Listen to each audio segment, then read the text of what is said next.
Hi everyone. आज के video में हम एक्सरसाइज 5.2 स्टार्ट करने जा रहे हैं। Class 11th mathematics chapter 5 complex number and quadratic question. चलिए स्टार्ट करते हैं। एक्सरसाइज देखिए, एक्सरसाइज कौन सी स्टार्ट कर रहे हैं हम यहाँ पर 5.2 स्टार्ट करने जा रहे हैं। ठीक है। So before moving to exercise, let's understand some basic concept of this exercise. So without in this concept you cannot understand this exercise. तो इसलिए ये concept समझने बेहद ज़रूरी है। मैं यहाँ पर दो concept कराऊँगा इस exercise के। दो टॉपिक हैं जो आपको समझने ज़रूरी है। तो चलिए, पहला जो टॉपिक है इस एक्सरसाइज का आपका है कॉम्प्लेक्स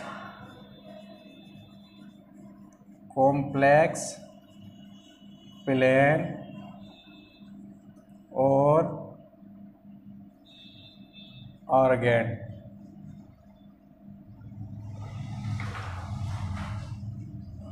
ठीक है, ये पढ़ेंगे हम। कौन से?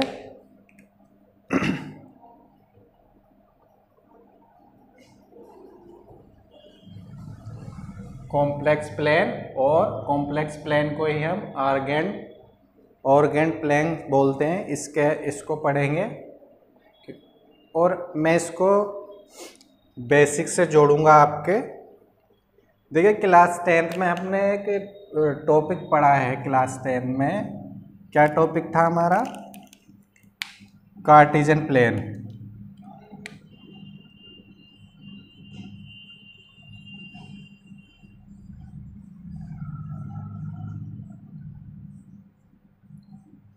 ये हमारा क्लास 10th में, क्लास 9th में भी था, ये क्लास 10th में भी था। ये हमारा टॉपिक चैप्टर नंबर 7 हुआ करता था, if you remember about that. तो देखिए क्या होता था ये, अगर मैं दो म्यूचुअल परपेंडिकुलर एक्सेस को इंटरसेक्ट करा दूं तो मुझे कितने क्वाड्रेंट गेट हो जाते थे? 4 क्वाड्रेंट गेट हो जाते थे। और हॉरिजॉन्टल लाइन को हम एक्स एक्सेस बोलते थे वहाँ पर, और वर्टिकल लाइन को हम वाई एक्सेस बोलते थे। ठीक है। अब ये किस लिए यूज़ होता था? कार्टेशियन प्लेन पर हम अलजेब्रिक एक्सप्रेशन को डिनोट करते थे, रिप्रेजेंट करते थे।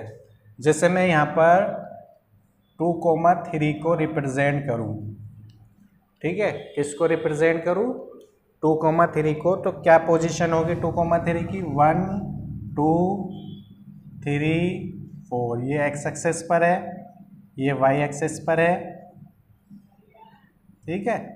तो एक्स एक्सेस पे पहला पॉइंट होता था जिसे हम क्या बोलते थे? एब्सिसा बोलते थे। और वाई एक्सेस पे हमारा दूसरा पॉइंट होता था जिसे हम ऑर्डिनेट बोलते थे। और दोनों मिलकर हमारे क्या गेट बन जाते थे? कोऑर्डिनेट बन जाते थे।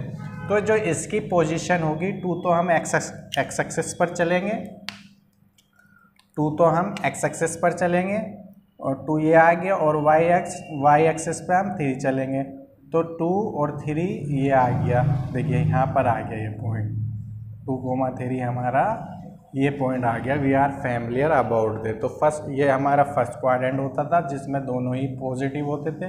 ये हमारा सेकंड क्वाड्रेंट होता था। You are familiar about that। ये third quadrant and it is 4 quadrant, isn't it? अब जैसे हम यहाँ पर -2,3 को डिनोट करें तो माइनस हमारा इधर होता था लेफ्ट साइड में, we know very well about that. और वाई एक्सेस पर पॉजिटिव निगेटिव बॉटम लाइन से बॉटम होता था। ये तो हमें अच्छे से नोन है सब। तो -2,3 को हम कहाँ डिनोट करेंगे? एक्स एक्सेस पर हम माइनस ले लेंगे और वाई एक्सेस पे 3 आ जाएगा। तो ये हमारा हो गया -2,3। तो कार्टेशियन प्लेन में हम पॉइंट को ईजिली डिनोट कर देते थे। तो ये हम 10th क्लास में पढ़कर आ चुके हैं, इज़न्ट इट? अब हम बात करेंगे कॉम्प्लेक्स प्लेन की। कॉम्प्लेक्स प्लेन क्या है, कॉम्प्लेक्स प्लेन और अर्गेंट प्लेन क्या है, इसके बारे में हम बात करेंगे। मेन तो हमारा ये है, लेकिन हमने इसको पीछे से जोड़ा है ताकि आपको क्लियर हो जाए बेसिक नॉलेज से। तो इसमें जो हम एक प्लेन ड्रॉ करेंगे, 2 लाइन ड्रॉ करेंगे, तो एक्स एक्सेस वाई एक्सेस ना होकर रियल एक्सेस और इमेजिनरी एक्सेस होगी। ठीक है, रियल एक्सेस और एक्स एक्सेस को हम रियल एक्सेस बोलेंगे और वाई एक्सेस को हम इमेजिनरी एक्सेस बोलेंगे। हम इसमें डिनोट क्या करेंगे, हम कॉम्प्लेक्स नंबर को डिनोट करेंगे x प्लस आई वाई। ये हमारा कॉम्प्लेक्स नंबर है, तो हम कोई सा कॉम्प्लेक्स नंबर ले लेते हैं। इसके प्लेस पर हम क्या राइट कर सकते हैं, यहाँ पर 2 + 3i, इसको डिनोट करेंगे। ठीक है, तो इसमें अगर हम बात करें तो हम अगर इसकी बात करें तो इसमें हमारा जो रियल z की जो वैल्यू है वो 3 है। क्लियर, रियल z की वैल्यू यानी रियल पार्ट हमारा 2 है, रियल z की वैल्यू 2 है एंड रियल इमेजनरी z की वैल्यू क्या है हमारी, यहाँ पर इमेजनरी z की वैल्यू हमारी 3 है, इजंट इट। तो इसको हम क्या करते हैं, इसको हम कॉम्प्लेक्स प्लेन या आर्गेंट प्लेन पर कैसे डिनोट करेंगे, सेम इसी की तरह डिनोट करेंगे, कार्टेशियन प्लेन की तरह। बस डिफरेंट ये है कि इसमें हमारा कार्टेशियन प्लेन होगा, इसमें हम कोऑर्डिनेट को डिनोट करेंगे। यहाँ पर हमारा क्या होगा, आर्गेंट प्लेन या कॉम्प्लेक्स प्लेन होगा, इसमें हम कॉम्प्लेक्स नंबर को डिनोट करेंगे। सिर्फ इतना डिफरेंट है और डिनोट हमारा ऐसे ही होगा। यहाँ पर भी ये ओरिजिन होगा। ठीक है, अब देखिए इसको कैसे डिनोट करेंगे हम। नाउ लेट्स सी, हमने यहाँ पर ले लिया 1 2 1 2 3, जैसे कि हमने उसमें लिए थे पॉइंट 1 2 3 4 1 2 3 4, इजंट इट। और भी पॉइंट्स हम ले सकते हैं, लेकिन जितने पॉइंट की हमें ज़रूरत है उतने ही हम लेंगे। तो रियल हम किस पे लेंगे, एक्स एक्सेस पे लेंगे, यानी रियल एक्सेस पे लेंगे।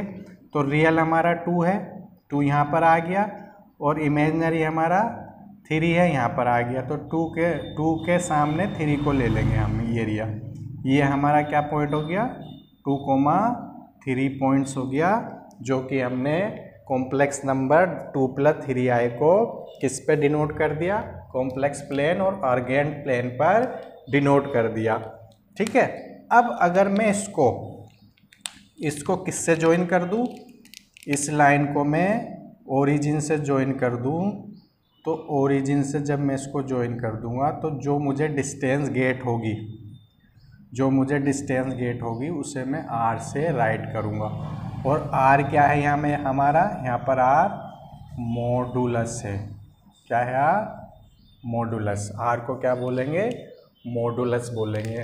और भी हम इसमें जैसे हम यहाँ पर ले लें, कम्प्लेक्स नंबर ले लें, z इक्वल्स टू हम -2 + 3i ले लें, तो इसको कैसे डिनोट करेंगे, इसको भी ऐसे डिनोट करेंगे जैसे हमने कार्टेशियन प्लेन पर लिया था। सिमिलरली हमने क्या ले लिया यहाँ पर, हमने यहाँ पर ले लिया -1 -2 -3 -4 -5।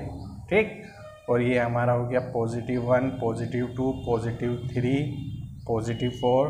तो अब हमारा रियल z क्या है, यहाँ पर रियल z -2 है, और इमेजनरी z क्या है यहाँ पर हमारा, इमेजनरी z 2 है, 3 है। तो -2 पहले लेंगे हम, इस लाइन पर रियल लाइन पर -2 ये आ गया, और हम बॉटम में क्या लेंगे, 3 लेंगे। तो इसके सामने ये इधर को ये गया -2 लेफ्ट साइड में, और बॉटम लाइन में 3, तो -2 के सामने 3 ले लिया हमने, तो हमें क्या मिल गया, -2, 3 मिल गया।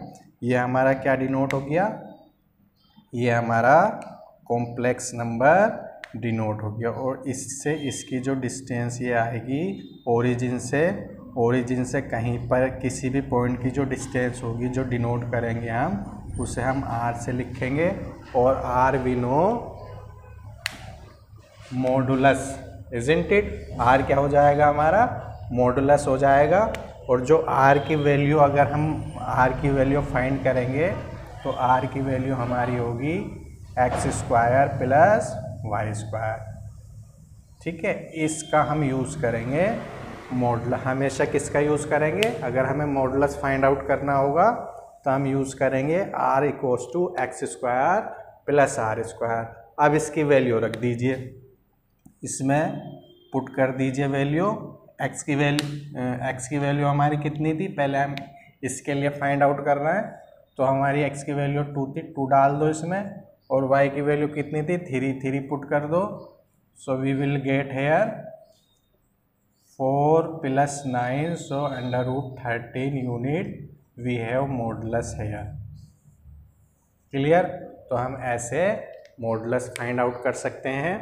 ठीक है, तो ये कॉम्प्लेक्स प्लेन और आर्गुमेंट प्लेन था। अब देखिए दूसरा जो इम्पोर्टेंट हमारा टॉपिक है, इसमें जो बेसिक हमें समझना उसका ज़रूरी है वो है हमारा polar representation of complex number. खैर ये टॉपिक तो आपके सिलेबस से हट गया है। ठीक है, जो 30% सिलेबस है हमारा, मैं earlier I told you 30% syllabus जो इस चैप्टर में से, किस चैप्टर में से? Complex number and quadratic equation में से जो 30% सिलेबस डिलीट हुआ है उसमें polar representation of complex number है। मैं आपको ये बता रहा हूँ क्योंकि ये समझना ज़रूरी है। ठीक है, तो इसलिए इसको भी टॉपिक तो खैर पूरा तो आप कवर अप नहीं करना, मैं यहाँ पर बता रहा हूँ क्योंकि उसकी बेसिक नॉलेज होनी ज़रूरी है पोलर। तो सबसे अब मैं यहाँ पर स्टार्ट करता हूँ दूसरा टॉपिक जो कि आपके सिलेबस में खैर नहीं है, इस टाइम आपके सिलेबस में नहीं है। आपको ओनली 70% सिलेबस ही कवर अप करना, और मैं भी यहाँ पर 70% सिलेबस ही कवर अप करा रहा हूँ। But even then this topic is important for the exercise. आपको इसके क्वेश्चन नहीं करने, ओनली बेसिक नॉलेज ले लो थोड़ी सी इस टॉपिक के लिए। देखिए क्या है ये पोलर रिप्रेजेंटेशन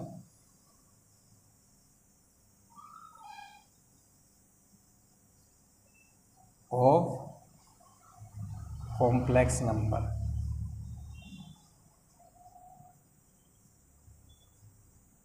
ठीक है, अब इसको समझते हैं है क्या ये टॉपिक। देखिए इसमें क्या है आपका, इसमें किसी कम्प्लेक्स नंबर को, जैसे मैंने कम्प्लेक्स नंबर ले लिया z = 1 + √3i। ठीक है, इस कॉम्प्लेक्स नंबर को अगर हम किस में डिनोट कर दें, हम इसको हम डिनोट कर दें r cos theta plus i r sin theta में, या इसको अगर हम ब्रैकेट से बाहर ले लें r को, तो हम जनरली इसको लिखते हैं cos theta plus i sin theta में इसको डिनोट कर दें, तो ये हमारा क्या हो जाएगा? पोलर रिप्रेजेंटेशन हो जाएगी कॉम्प्लेक्स नंबर की, इजंट इट?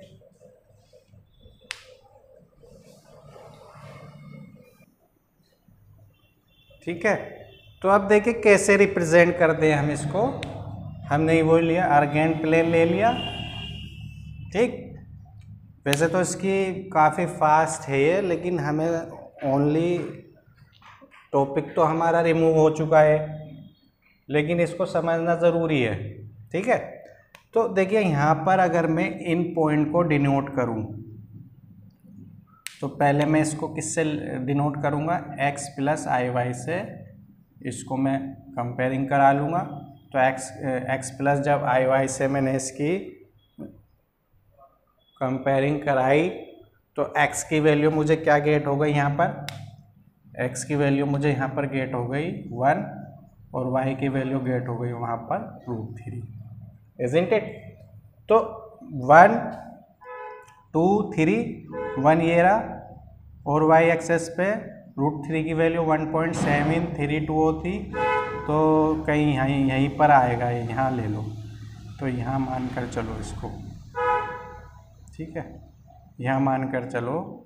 तो ये मेरा पॉइंट आ गया, कौन सा पॉइंट आ गया है मेरा, 1,1,√3 मेरा यहाँ पर पॉइंट आ गया है और ओरिजिन ये है, तो ओरिजिन से मैंने इसको ज्वाइन कर दिया, तो ये जो मुझे मिला ओरिजिन से ज्वाइन करने पर, चलो थोड़ा बड़ा इसको ले लो, यहाँ पर समझना ही तो है हमें, तो यहाँ ले लो थोड़ा, ठीक है। मैं यहाँ पर ले लेता हूँ 1,√3 ले लिया मैंने, एज्यूम कर लिया, तो ये मेरी क्या आ गई यहाँ पर डिस्टेंस आ गई, तो ये r हो गया, ठीक। अब रियल एक्सेस से जो एक्सिस से जो एंगल बनाएगा थीटा, ये थीटा जो एंगल होगा ये हमारा क्या होगा, आर्गुमेंट होगा। r क्या है यहाँ पर, r है हमारा मॉडुलस, थीटा क्या है हमारा यहाँ पर, आर्गुमेंट, r मॉडुलस है और थीटा जो रियल एक्सेस, ये रियल एक्सेस है, ये इमेजिनरी एक्सेस है। रियल एक्सेस से जो एंगल बनाएगा ये मॉडुलस, यानी ये जो पॉइंट रियल एक्सेस से जो डिस्टेंस हमने ली और इस पॉइंट की रियल एक्सेस से जो एंगल बना रहा है वो मेरा क्या मुझे गेट हो गया, ये मुझे आर्गुमेंट गेट हो गया, इज़न्ट इट। तो ज़्यादा हम इसके एक्सपेंड में नहीं जा रहे क्योंकि ये टॉपिक तो हमारा, हमें इसके क्वेश्चन करने ही नहीं है। बहरहाल मैंने आपको इसके बारे में नॉलेज दे दी कि ये क्या है, ठीक है। तो यहाँ पर जो हमें पहले क्वेश्चन, यहाँ अब जैसे बात करेंगे क्योंकि हमें आर्गुमेंट तो निकालना पड़ेगा भाई, फर्स्ट क्वेश्चन और सेकंड क्वेश्चन जो हम करेंगे उसमें हमें आर्गुमेंट तो निकालना पड़ेगा और मॉडुलस भी निकालना पड़ेगा, बट उसको पोलर फॉर्म में, जो उससे नेक्स्ट क्वेश्चन है वो नहीं करना है हमें, इट मीन्स पोलर फॉर्म में उसे हमें रिप्रेजेंट नहीं करना। तो इसके लिए हमें आर्गुमेंट निकालने के लिए कुछ बेसिक समझना पड़ेगा कि आर्गुमेंट हम निकालेंगे, मतलब थीटा हमारा आर्गुमेंट है, हम कैसे इसको फाइंड करेंगे। देखिए इसके लिए मैं एक सीधा सा आपको, पहले हमें क्या फाइंड करना पड़ेगा, टू फाइंड आर्गुमेंट,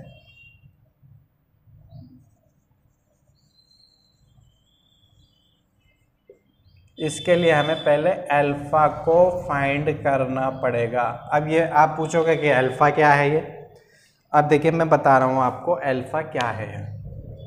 देखिए अल्फा का जो फॉर्मूला हम अप्लाई करेंगे, alpha equals to tan inverse y over x, tan inverse y over x। अब ये वर्ड जो इनवर्स है ये आपके सामने क्या है, न्यू है, ठीक।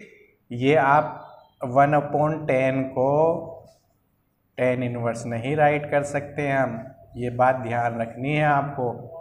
इनवर्स क्या है, 1/10 को tan इनवर्स नहीं राइट कर सकते। tan इनवर्स का मीन्स होता alpha equals to tan theta, और थीटा अगर इसको इधर ले गए तो tan इनवर्स अल्फा बराबर थीटा, यानी ये इधर जाकर इनवर्स में कन्वर्ट हो जाता। बहरहाल ये तो आपका 10th क्लास में 12th क्लास में 3rd चैप्टर है, बहरहाल हम इसको फाइंड आउट करेंगे नॉर्मली, हम इसके ज़्यादा एक्सपेंडिंग वे पर नहीं जा रहे। तो अल्फा निकालना पड़ेगा। अब अल्फा कैसे निकलेगा, alpha equals to tan inverse y over x, y और x की वैल्यू हमें ये गेट हो जाएगी, इन टर्म से y और x की वैल्यू गेट हो जाएगी। बस हमें बेसिक सी चीज़ है, हमें बेसिक थिंग याद लर्न करनी है। हमें क्या लर्न करना है इसमें, हमें ये लर्न करना, देखिए ये हमारा कॉम्प्लेक्स प्लेन है, ठीक है, जिसे हम ऑर्गेन प्लेन भी बोलते हैं। यहाँ पर फर्स्ट क्वाड्रेंट है, यहाँ प्लस प्लस होते हैं दोनों साइन, ये आपको मालूम है। ये सेकंड क्वाड्रेंट है, यहाँ पर आपका माइनस प्लस होगा। ये आपका थर्ड क्वाड्रेंट है, यहाँ पर हमारा प्लस माइनस क्या होगा, यहाँ पर माइनस माइनस होगा। और ये हमारा फोर्थ क्वाड्रेंट है, इसमें हमारा क्या होगा, प्लस और माइनस होगा, इजंट इट। तो देखिए, अगर आपकी वैल्यू इसमें आती है फर्स्ट क्वाड्रेंट में, तो आप लोगे अल्फा इक्वल्स टू, क्या लोगे आप, alpha equals to theta. Clear. अगर ये वैल्यू आपकी फर्स्ट क्वाड्रेंट में आएंगी, इससे वैल्यू फर्स्ट क्वाड्रेंट में आएगी, तो आप अल्फा इक्वल्स टू लोगे थीटा, यानी अल्फा के इक्वल थीटा हो जाएगा और आर्गुमेंट हमारा जो अल्फा की वैल्यू होगी वो हो जाएगा। अगर आपका सेकंड क्वाड्रेंट में आएगा तो आप लोगे theta equals to pi minus alpha, क्या लोगे, theta equals to pi minus alpha, तब आपका आर्गुमेंट निकल कर आएगा। और आपका थर्ड क्वाड्रेंट में आएगा तो आप लोगे theta equals to minus pi plus alpha. और आपका अगर फोर्थ क्वाड्रेंट में आएगा तो आप लोगे theta equals to minus alpha. ये आपको याद रखना है, टाइम टू टाइम मैं बताता रहूँगा जब क्वेश्चन करेंगे इसके। बहरहाल इसी से आपका आर्गुमेंट निकलेगा। और आर्गुमेंट कैसे निकलेगा, पहले हमें अल्फ़ा फाइंड आउट करना पड़ेगा। जब हमारे पास अल्फ़ा फाइंड आउट हो जाएगा तो हम इस कॉम्प्लेक्स प्लेन पे डिस्कस करेंगे या आर्गेन प्लेन पे डिस्कस करेंगे, तो हमें तब आर्गुमेंट मिल जाएगा। और मॉडुलस तो हम इजीली फाइंड कर लेंगे। मॉडुलस फाइंड करने के लिए हमेशा क्या हम अप्लाई करेंगे, r equals to under root X square plus Y square. और हाँ, एक बात और इसमें ध्यान दे लो, यहाँ पर जो थीटा निकलेगा यहाँ हमें मॉडुलस लगाना पड़ेगा, यानी जो tan इनवर्स होगा वो मॉडुलस y ओवर x होगा। ठीक है, यहाँ हमें क्या लगाना पड़ेगा, मॉडुलस लगाना। अब मॉडुलस का तो आपको पता ही है, नेगेटिव वैल्यू पॉजिटिव हो जाती। जैसे मैं यहाँ पर लिख दूँ -2 मॉडुलस तो 2 गेट हो जाएगा। सो नेगेटिव वैल्यू आएगी तो पॉजिटिव हो जाएगी।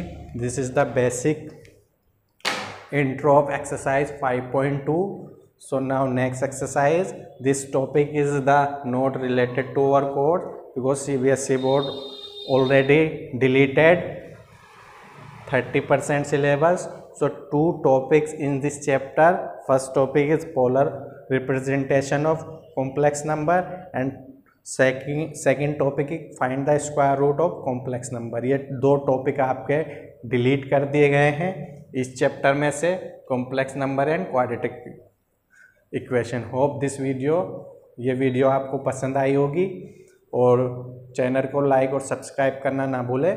Thanks for watching this video.